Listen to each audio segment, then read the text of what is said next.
All right, it's Tuesday, May 7th, just following up on Netflix. I decided to be ultra conservative and just scale out of this. I bought Netflix here at the lower blue line and the breakout of bars 1 and 2 to the upside. I had an order in to scale out at 601 and just missed it. So I kind of canceled that. I'll move this out of the way or delete it. And I just scaled out here at 599, a point and a half higher. So that lowers my break even stop to about the bottom of this green bar if this thing doesn't follow through. Again, bought the stock at 597.50. I had to order in to scale out at 601. I just lowered that to 599.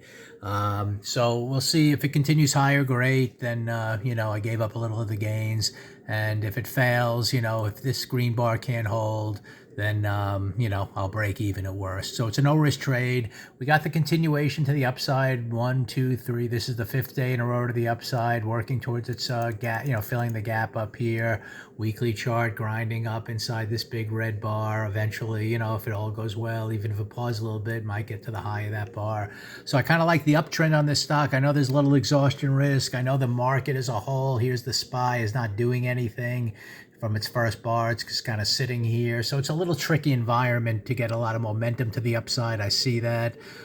So instead of looking for that first target to be hit, I'll just scale out here. I'll kind of watch price action. As long as we kind of hold inside this green bar, then I expect another push up, and that could be a nice, little base hit gain on the day. So it's no risk right now. And I'm being ultra conservative because the structure is still clearly to the upside. If this bar just closes, there's 2 minutes to go with this kind of a look, that's just pausing, with this overall uptrend. That's a nice bar in terms of expecting continuation higher, but you never know. So anyway, I just lowered my break-even stop to the lower this green bar on this type of a day.